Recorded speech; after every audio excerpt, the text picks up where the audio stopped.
مرة أخرى إلى هذه المباراة التي لم تحسم في أشواطها الأصلية، وبالتالي ذهبت إلى ضربات الترجيح من أجل حسم مسألة الصعود والوصول إلى نصف النهائي. وعلى ذلك الآن الجميع من المنتظرين لمن تحسم الأمور في هذه الأمسية الصعبة، الأمسية التي عاش من خلالها المنتخب اليمني والمنتخب الإيراني وجماهيرهم الضغوطات الكبيرة لمعرفة هوية المنتخب الذي سيصل إلى نصف النهائي. الأشواط الأصلية لم تكشف الأسرار، وأحالت كل ذلك إلى أوقات أخرى، إلى ضربات ترجيحية من أجل معرفة هوية المنتخب الذي سيصل إلى نصف النهائي. هنا الضغوطات الآن من جانب الجميع، الكل يترقب، الكل ينتظر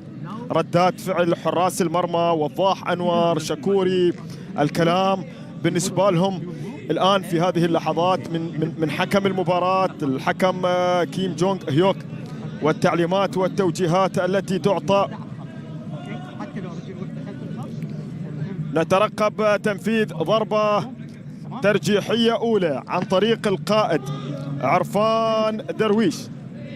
عرفان درويش هو اللاعب الذي يتقدم للمنتخب الإيراني من أجل تنفيذ ضربة ترجيحية أولى. وعندك وضاح أنور، وضاح أنور الذي أبعد كرات خطيرة، ذاذ عن مرواه وتصدى للكثير من الكرات الخطيرة. وضاح أنور ما بين الخشبات الثلاث، والقائد عرفان درويش يتقدم. عرفان ينجح في الوصول إلى شباك المنتخب اليمني ويسجل أول أهداف المنتخب الإيراني. ضربة ترجيحية أولى ناجحة، نعم، ضربة ترجيحية أولى ناجحة عن طريق القائد. شوف عرفان أرسل الكرة في زاوية والحارس ذهب في زاوية أخرى، ونجاح كبير جدا للقمصان الحمراء وردة الفعل من جانب حسين عبدي ودكة البدلاء في قمة السعادة للمنتخب الإيراني. الآن من الجانب الآخر المنتخب اليمني يستعد لتنفيذ الضربة الترجيحية الأولى. شكوري في المرمى، شكوري في المرمى، ولدينا أنور الطريقي.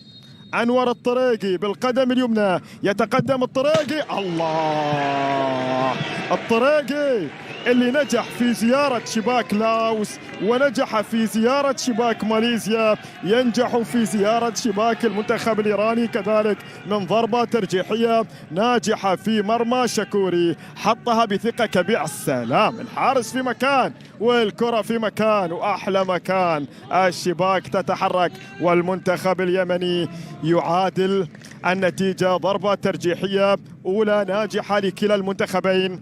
الآن المنتخب الإيراني في طريقة لتنفيذ الضربة الترجيحية الثانية. نوغوراني، نوغوراني اللاعب الإيراني الذي يتقدم. وضاح أنور ما بين الخشبات الثلاثة للمنتخب اليمني. الأعصاب، الضغوطات من خلال هذه الكرة ترسل في المرمى، في المرمى. المنتخب الإيراني ينجح في مناسبة ثانية يصل إلى شباك وضاح أنور. هذا هو نوغوراني، عنده هدف في مرمى أفغانستان بالمناسبة، هذا اللاعب بالقميص رقم 3، وينجح في تحريك شباك وضاح أنور. يكون المنتخب الإيراني الآن من ضربتين ترجيحيتين نجح في تسجيل هدفين. المنتخب اليمني الآن يتقدم. هيثم السلامي، هيثم السلامي، مباراة الأعصاب، مباراة الصعود إلى نصف النهائي، مباراة الصعود إلى كأس العالم، مباراة فيها هذا الحافز الكبير.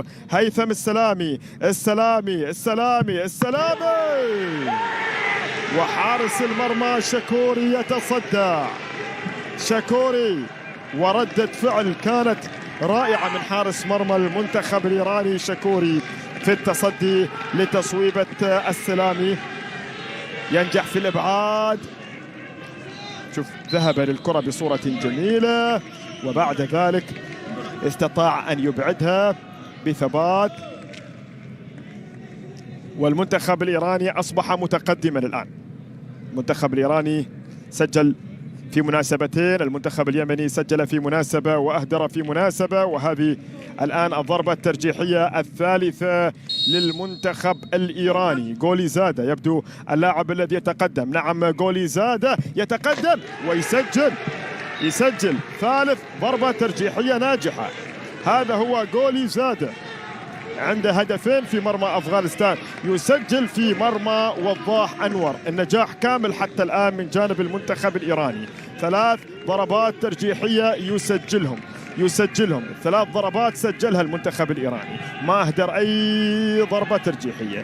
وهنا كذلك ردة الفعل من جانب اللاعب غوليزادة المنتخب اليمني، وضربة ترجيحية مهم جدا انك تسجلها الان من اجل عودة الامل. الله، عصام ردمان، عصام يا عصام، اختارك محمد البعداني في اخر دقيقة، اختارك ودفع فيك طبعا في المباراة من اجل ان تسجل، وينجح عصام ردمان في وضع الكرة بصورة جميلة. نعم هذا بديل البعداني. الله عليك، علقها. ما في أي حارس في العالم يستطيع أن يبعدها بهذه القوة وبهالكفاءة وبهالتركيز، وبالتالي أصبحت الأمور الآن نحو ركلة ترجيحية رابعة. وضاح أنور أصبح مطالبا بإبعادها من أجل إعادة الأمل. محمد عسكري في طريقة لتنفيذ هذه الضربة الترجيحية. عسكري، وضاح وأمل اليمن. وضاح يتصدى، وعسكري بديل المدرب حسين عبدي يهدر ضربة ترجيحية للمنتخب الإيراني. شوف ردة الفعل. الله عليك يا وضاح، الزاوية صح، القرار سليم، وردة الفعل بامتياز. إن سجل المنتخب اليمني الآن راح يعادل النتيجة.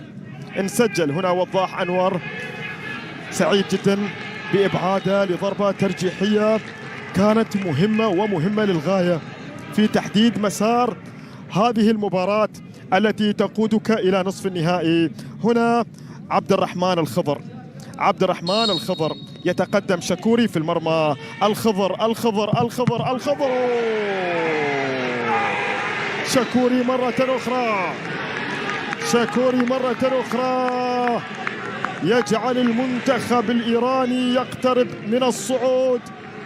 حارس مرمى المنتخب الإيراني شكوري ينجح في التصدي لضربة ترجيحية. عبد الرحمن الخضر وضعها بقوة، لكن شكوري أبعدها، وشكوري يقرب المنتخب الإيراني الآن من مسألة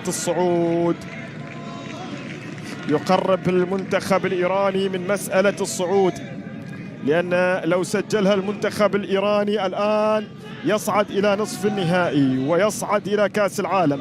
وضاح أنور في المرمى. نيما أندارز القميص رقم 2 اللي سجل في مرمى كوريا يبحث عن هدف في مرمى اليمن، يسجل. والمنتخب الإيراني عزيز المشاهد والمتابع في كل مكان يصل إلى نصف النهائي بعد مباراة كبيرة، بعد مباراة ذهبت إلى ضربات ترجيحية قاتل من خلالها المنتخب اليمني، قاتل لاعبوه ببسالة، لكن في النهاية ضربات الترجيح ابتسمت للقمصان الحمراء للمنتخب الإيراني. مبروك للمنتخب الإيراني، هارد لك للمنتخب اليمني الذي قدم بطولة كبيرة وقدم مباراة كبيرة وقدم لاعبوه تحدي وإصرار وعزيمة. هذه الأسماء الشابة سيكون لها شأن كبير في كرة القدم اليمنية. عزيزي المشاهد والمتابع في كل مكان، هكذا انتهت الأمور وتم تحديد الطرف الأول الواصل إلى دور الأربعة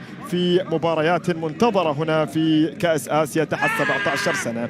ألقاكم في مناسبات أخرى. تحياتي فهد عبد الرحمن، والسلام عليكم ورحمة من الله تعالى وبركاته.